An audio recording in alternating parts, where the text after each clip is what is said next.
Welcome to the Blue Cafe. We offer stories of infidelity, betrayal and redemption. Please like and subscribe. Cheers. Now, on to today's story.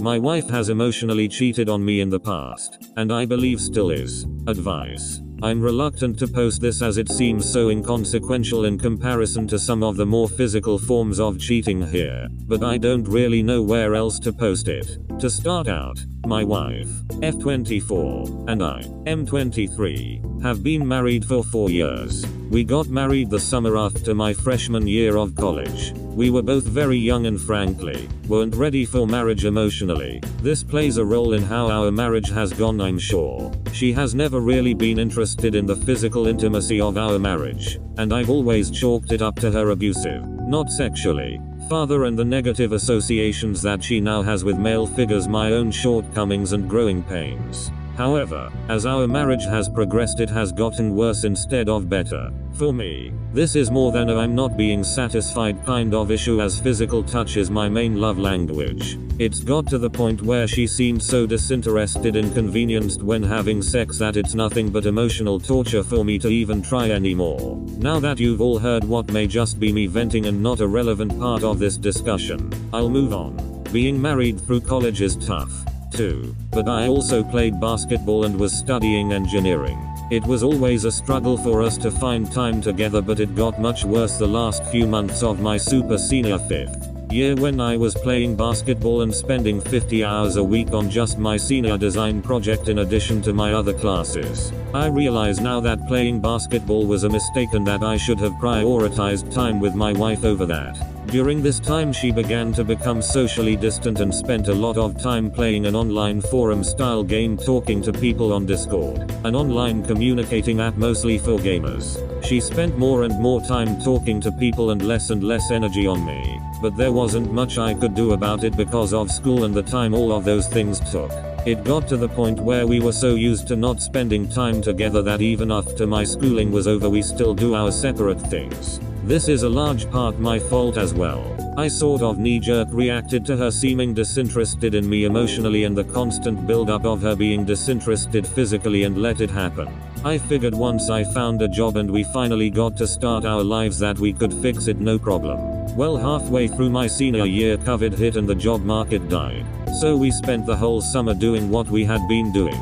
Not spending time together, ignoring each other. A few months into the summer she finally confessed that she had been emotionally cheating on me with someone and that she was sorry and would back off on the relationship. I forgave her and tried not to make a big deal out of it because that's the unhealthy way I deal with my emotions. I just chuck them into a corner and ignore them. I wanted her to completely cut out the whole online talking game, but she had made a lot of friends on it and didn't want to cut them out too. At this point I didn't feel like I could rightly ask that of her since we were trapped inside and she has historically been poor at making friends. Moving on throughout the rest of the summer, not much changed. We both struggled a lot with depression and anxiety as our savings slowly depleted as I searched for a job. During this time she made some other friends who I felt she was just repeating the same thing with. However, this friend had depression issues and was semi-suicidal, so I again didn't feel like I could do much. To her, if I said to stop talking to this person then they'd kill themselves because they didn't have her support anymore. Moving on to the present day.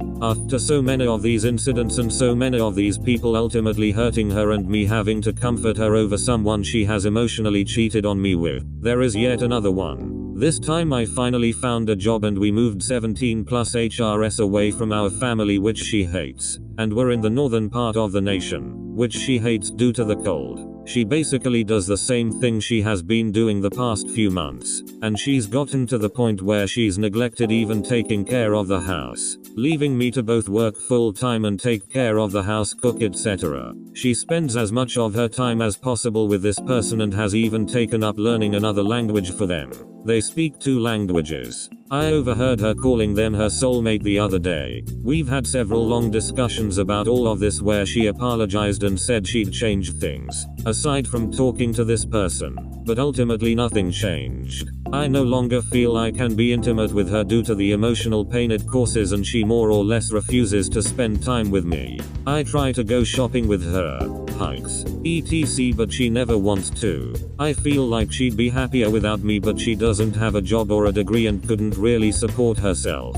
So now I'm trapped in what is growing to be a loveless marriage, being forced to provide for someone who I don't feel like wants to be with me, while I watch her spend all of her time energy on someone else. I still love her and care for her, so just straight up divorcing her isn't an option. Not to mention we're both Christians, so we don't believe in divorce, or at least it's an extreme last resort. I just feel kinda screwed by this whole situation. And although I recognize my part in building it, at least I'm trying to fix it now. Anyways, thanks for reading, and sorry again if this doesn't belong here since it's not cheating in the technical sense, I guess. TLDR, my wife spends all her time with another guy online, isn't interested emotionally, physically with me. However, I still love her and she can't support herself, so I won't just divorce her and throw her out on the street. It's clear she already checked out of the marriage. Why continue being with someone who gives little to nothing in return? If supporting her is your concern, not to worry. When you divorce, the law will make sure that happens whether you like it or not. Any form of intimacy, emotional or physical, that is exclusive between spouses, when given to someone outside of a marriage is infidelity. So even if it's just emotional cheating, it's 100% still infidelity. It's an incredibly hurtful, devastating thing being cheated on. So don't minimize your own pain and situation. Plenty of couples go through similar difficulties as you described, but still remain faithful. She is a cheater because of her own character defects, not because of any tough life circumstances or relationship problems. I would bring up reconciliation, but really, there's nothing to save here. Your marriage was a mistake and you know that. Sit her down and tell her you are done. You know she is cheating with the suicidal dude. She can go live her life with her soulmate and she needed to leave as quickly as humanly possible. Don't bother entertaining her response. Then ghost her in your own house. Pretend she doesn't exist. Stop acting like you are her husband. That ship sailed already. She's not your wife. She's just a strange woman you know some things about. Live and learn. This is a hard lesson, but a lesson nonetheless. Love is never enough to sustain a marriage on its own, especially when the love is one-sided. You are effectively married to a black hole, as in, she sucks everything in but provides nothing in return except for darkness. Why can't she work? I know the job market during COVID sucks, but it sounds like even before then she's been sponging off you to take care of her. It sounds like she's got some major depression issues etc, and you are enabling them. Tell her you are interested in being her husband if she's getting therapy and moving forward with a life. But if she's not willing to do things on your terms, then file for a divorce. You are young enough that you won't have to write her a big check and you can move on with your life and find a woman who wants to be your partner. It sounds like y'all got married far too young, obviously. Why would you continue to put up with this? She's clearly checked out of the marriage. It's only a matter of time until she pushes boundaries further into physical. Why would you choose to be so unhappy? You said she hates being far away from her family, so if you let her go, she's free to move home. Don't go through life with a loveless, unhappy marriage. And sure as hell don't bring kids into it. You deserve happiness too and you owe her nothing. She called her soulmate. A measure of a person is their actions, not their words. You openly admit she doesn't make any effort to change and instead is further deteriorating towards the other guy. Eventually you will need to make priority of your mental health and happiness regardless of religious affiliation. The Bible may not like divorce, but it doesn't like cheating spouses with repeated affairs who don't love their spouses either. Please choose your happiness. The trauma of this relationship is real and you will carry the scars from it for the rest of your life. You need to have a frank discussion with your wife that you want to make the marriage work, but whatever she is doing is preventing her from being present in the marriage. I would also demand that she show she wants to try to make things work by cutting contact with these emotional affairs. If she says no, well, that is your answer. Marriage is just a piece of paper from the government. If she is not willing to work with you, she's already abandoned the union spiritually and there is nothing to be done. Also, even if she doesn't want to work it out, her online emotional relationships are trash, and she really needs to wake up to that as she plans her future. This marriage is one of those people who are alive only through life support, and it's not an act of kindness to keep it going. Tell her family that she's physically and emotionally draining you. and you can't live a life that, and you love her enough to let her go, well, there's no point in asking us here. Go to a religious marriage support group for your specific needs. We generally discourage doormats here, so nothing to see here. BTW. Since you're so religious, should she be committing adultery? And the fact that she keeps looking for other men to satisfy her needs, doesn't that mean she is done with you? Try praying yourself out of this one. Good luck, because I know prayers really help, especially in getting back a spouse that has rejected you. Damn. I thought your tag said recovered. What'd I do to you? The elephant in the room. It is unusual for 19-20-year-olds to marry while in college. Exponentially unusual when one of the two never was interested in the other physically. I have children, nieces, and nephews your age. Very few of their friends, none that I know of, married at that age. Freshman, sophomore of college. On top of that, she was not interested in sex. What led you to marrying your wife?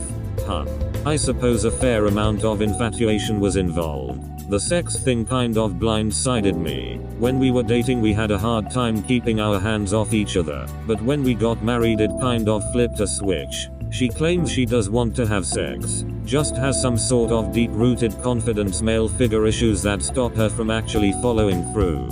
She was really a wonderful person, not without her issues, but very loving and caring. I figured she'd make a great mother since she basically had to raise her 3 younger sisters by herself growing up. I think maybe that has a lot to do with what she's going through. She never got to be a kid, and so she missed an important part of growing up, and she is somehow reliving now. Not that I mean to make excuses, just adding some detail.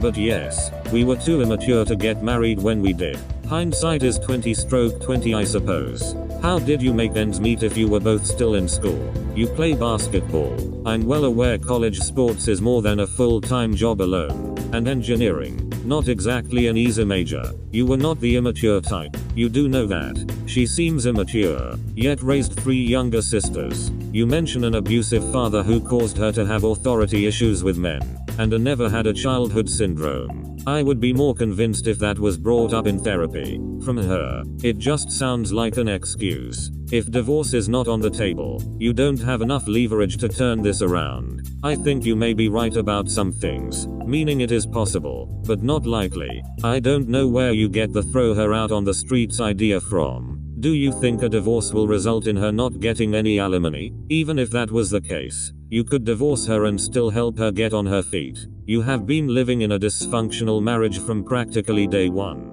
You tried. She tried. Get a consultation with an attorney and see what the attorney says will likely happen if you were to divorce. Tell your wife that this marriage isn't working for you. Ask her if the marriage is working for her. Tell her that you are Christian and divorce is a last resort. Then tell her we are at the last resort. I draw the line of you telling another man that you are soulmates. I draw the line of you refusing to do anything to fix the lack of intimacy in our marriage. Basically, tell her specific actions you expect to happen or you will not stay. For example, she has to go to therapy. She has to drop her soulmate. She has to get off the gaming. She has to look for a job. She has to do her fair share at home. She'd be happier without you. You suspect? Well, that is not necessarily a permanent situation. She was happy to be with you before she married you. Soulmate man on the game is a nothing burger, just some fantasy escapism she is playing with. If she wants to be with him, she can. She doesn't need your permission. She can do it even if she is still married to you.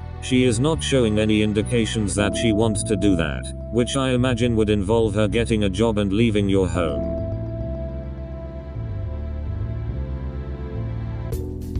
Guess you all were right.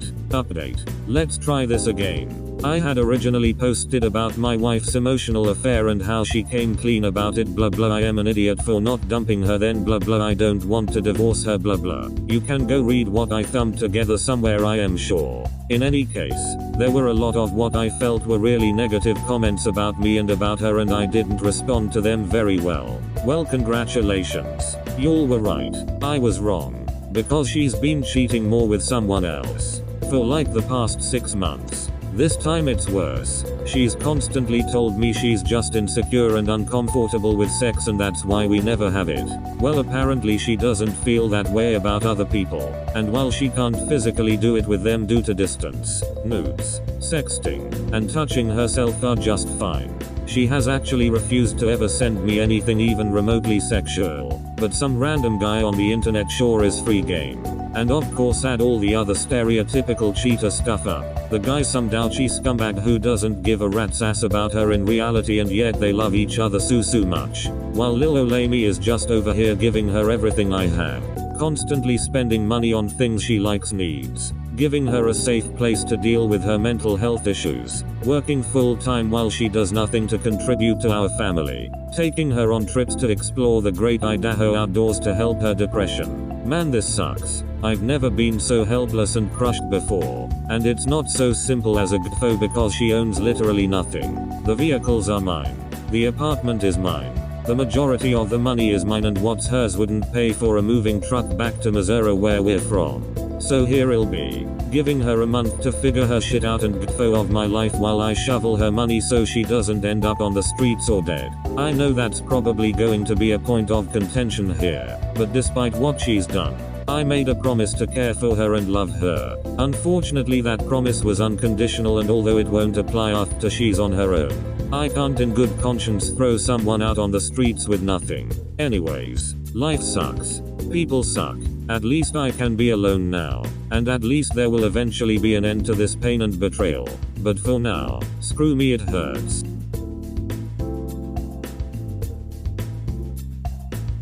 If you really care about her, you would do everything to give her as little as possible. I changed as a person on a deep level, but only after facing deep, horrible, life-altering consequences. Jail, then war. Took me 8 years to beat alcoholism, addiction, and a pattern of living without regard for others. My family allowed me to suffer the full weight of my consequences. I was homeless for a while, on and off the wagon, but I did it on my own and today I am addiction-free for 7 years. Adultery is abuse, lying, physical trauma, risk of health and all to betray someone you intentionally made think that you loved them. Manipulative. She and every other adulterer and addict need to be given all the consequences possible in order for them to have a chance to be something other than a human tumor. 100%. If you really love her, you need to let her face her own consequences. It won't be throwing someone out on the streets with nothing if you buy her a one-way ticket back to Missouri, back to her parents, or maybe to where one of these guys live, plus a flat sum of money as a parting gift. Of course, only after she signs divorce or annulment papers. If there's some way to get a quickie divorce in your state, do it ASAP. Just make sure you legally ensure that she can sue you for alimony. Probably the first thing you ought to do is make sure she can't access your bank accounts or anything else. All you need to provide her under the circumstances is food and shelter, nothing else. I'm really sorry this has happened to you. The plan is more or less that. My family is from Missouri as well, the same town actually, which will probably be awkward for them. So I'm going to rent a U-Haul. Throw all the extra crap I don't care about from our basement that she wants into it, and drive her back to MO and chuck their stuff in an apartment. I plan on giving her money to cover living expenses for the first 6 months she's there, and then she's on her own after that. Some of the evidence I have more or less could get her in trouble with the law, so there's no chance of her ever suing me and winning. I also don't think she would try, but hey, I thought she wouldn't cheat either, so I guess I'll keep all those photos, screenshots I took. We hope you have enjoyed today's episode.